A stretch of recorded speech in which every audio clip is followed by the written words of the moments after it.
इस मूवी में सरू की स्टोरी को बताया गया है। सरू एक गरीब परिवार का लड़का है और वो एमपी के गणेश थल्ली जगह पर रहता है। मूवी में दिखाया जाता है कि सरू अपने माँ के साथ पहाड़ों के पत्थर तोड़ रहा होता है। उसकी माँ पहाड़ों के पत्थर तोड़ने का काम करती है। इसके बाद दिखाया जाता है कि सरू अपने बड़े भाई के साथ एक ट्रेन में जाता है और वहाँ से बड़ी मुश्किल से कोयला चुरा पाते हैं। सरू और उसका परिवार बहुत गरीब है, इसलिए उन्हें एक टाइम का खाना खाने के लिए भी चोरी करनी पड़ती है। इसके बाद में दोनों एक मिठाई की दुकान पर जाते हैं और उस कोयले को बेच देते हैं। वहाँ पर जलेबियां भी बन रही होती हैं। उन जलेबियों को सरू देखकर अपने बड़े भाई से कहता है कि उसे जलेबी चाहिए। उसका बड़ा भाई कहता है कि मैं एक दिन तुम्हारे लिए जलेबी जरूर खरीदूंगा। तभी सरू बोलता है कि एक दिन हम ये सारी जलेबी खरीद लेंगे। दुकानदार उनको कोयलों के बदले दूध देता है। नाइट में डिनर के टाइम पर उनकी माँ उनसे पूछती है कि वो लोग दूध कहाँ से लेके आए। इसका जवाब वो दोनों ही नहीं देते हैं। रात को थोड़ा आराम करने के बाद में सरू का बड़ा भाई गुड्डू काम पर जा रहा होता है। तभी सरू अपने बड़े भाई गुड्डू से कहता है कि वो भी साथ चलेगा। गुड्डू बोलता है कि वो जिस काम को करने के लिए जा रहा है वो काम बच्चे नहीं कर सकते। दरअसल गुड्डू बोरियों को उठाने का काम करता है। फिर भी सरू कहता है कि वो साथ चलेगा। वो उसे एक चेयर उठा के दिखाता है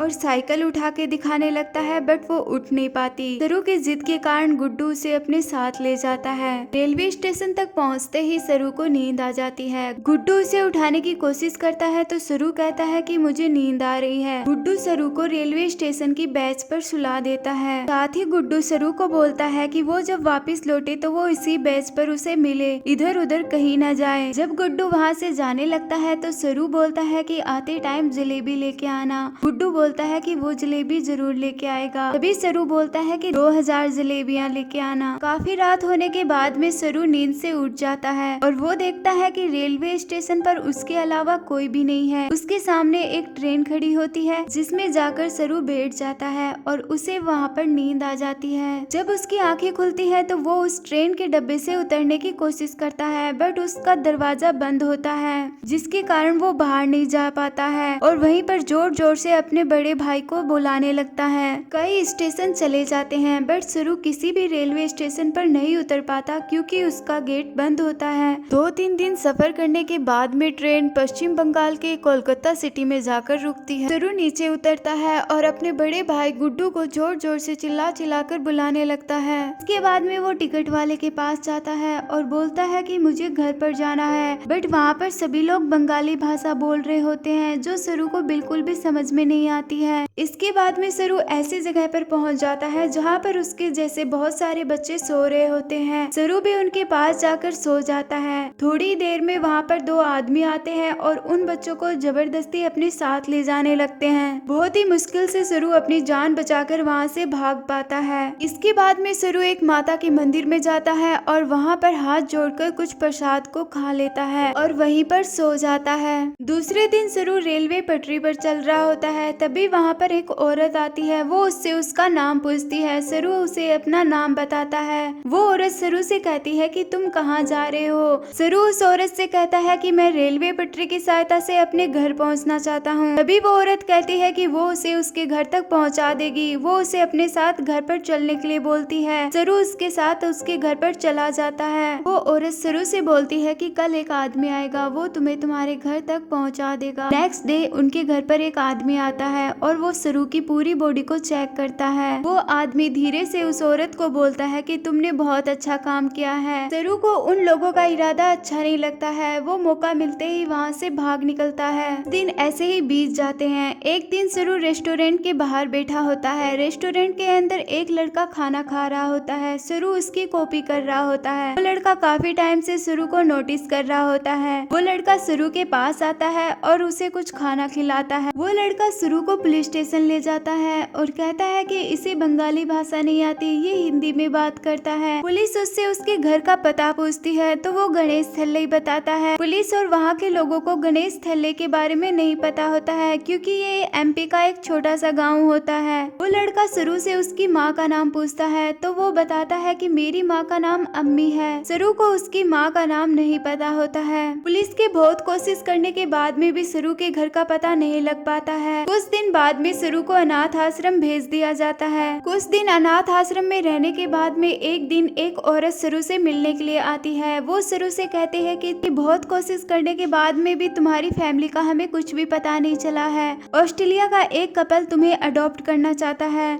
सरू इसके लिए हाँ कर देता है। इसके बाद में सरू अपने नए पेरेंट्स से मिलता है, उनके घर पर जाता है, धीरे धीरे उनकी लैंग्वेज भी सीखने लगता है। 1 साल ऐसे ही बीत जाता है।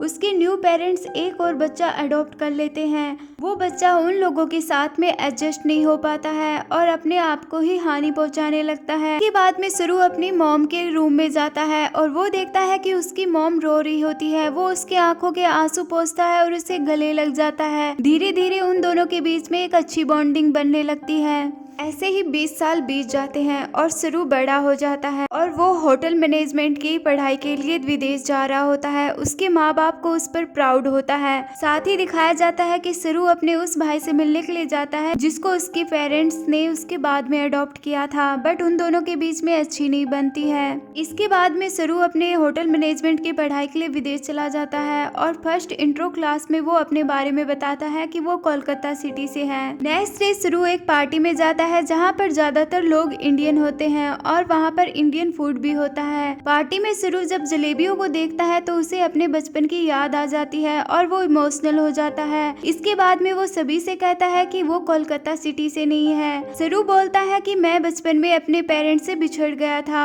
और कोलकाता सिटी में आ गया था। वहीं पर बैठा एक फ्रेंड सरू से उसके गाँव का नाम पूछता है तो सरू उसे गणेश थल्ला बताता है। सरू को इंग्लिश लैंग्वेज बोलते हुए 20 साल हो गए हैं। अब उसे बिल्कुल भी हिंदी नहीं आती है। सरू की एक गर्लफ्रेंड भी होती है जिसका नाम लूसी होता है। 3 साल ऐसे ही बीत जाते हैं। सरू और लूसी के बीच की बॉन्डिंग बहुत अच्छी बन जाती है, बट इन 3 सालों में भी सरू अपने परिवार को याद करता रहता है। गूगल मैप की सहायता से सरू कई बार अपने गांव को ढूंढने की कोशिश करता है, बट वो नहीं ढूंढ पाता है। सरू अपने बचपन की यादों में इतना खो जाता है कि वो लूसी से भी दूरी बना लेता है। कुछ दिनों के बाद में एक दिन सरू और लूसी एक मॉल में मिलते हैं और लूसी सरू को अपनी मॉम से मिलने के लिए बोलती है क्योंकि उसकी मॉम की तबीयत खराब होती है। सरू अपनी माँ के पास जाता है जो कि बीमार होती है। सरू की माँ सरू से कहती है कि वो माँ बन सकती थी, बट हम लोगों ने अनाथ आश्रम के बच्चों को अडॉप्ट करने का डिसीजन लिया था। उसके बाद में हमने तुम्हें अडॉप्ट किया और अब तुम हमसे बातें नहीं करते हो। यहाँ पर सरू को अपनी गलतियों का एहसास होता है। वो अपनी माँ से माफी मांगता है और अपने माँ के पास ही रुक जाता है। साथ साथ वो अपनी पुरानी फैमिली को सर्च करने की भी कोशिश करता रहता है।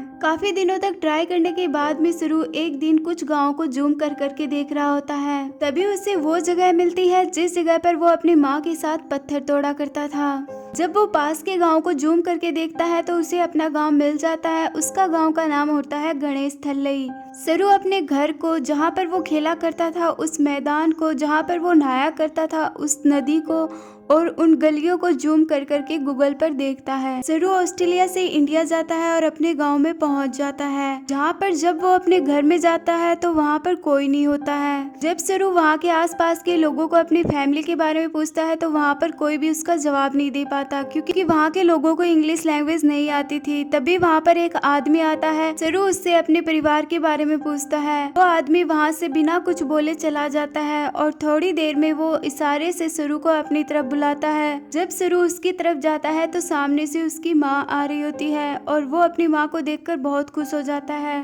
उसकी माँ के साथ उसकी छोटी बहन भी होती है। सरू और सरू की माँ इमोशनल हो जाते हैं। तभी सरू अपने बड़े भाई गुड्डू के बारे में पूछता है। सरू की माँ बताती है कि वो अब इस दुनिया में नहीं है। जिस दिन तुम लोग काम के लिए गए थे उसी दिन उसका ट्रेन से एक्सीडेंट हो गया था। ये सुनकर सरू रोने लग जाता है। सरू की माँ बताती है कि उसे यकीन था कि एक दिन तुम जरूर आओगे, इसीलिए वो इसी गाँव में तुम्हारा वेट कर रही थी। इसके बाद में सरू ऑस्ट्रेलिया अपने पेरेंट्स के पास कॉल करता है और उन्हें बताता है कि उन्हें उसकी फैमिली मिल गई है, बट आज भी उसके मॉम डैड आप ही हो। इसके बाद में सरू गांव की बाकी जगहों पर जहां पर वो बचपन में खेला कूदा करता था उन जगह पर जाता है। सरू को एक बात और पता चलती है कि उसके बचपन का नाम सरू नहीं सेरू था, मीन्स लॉयन। मूवी के एंड में रियल सरू और उसके पेरेंट्स को दिखाया जाता है।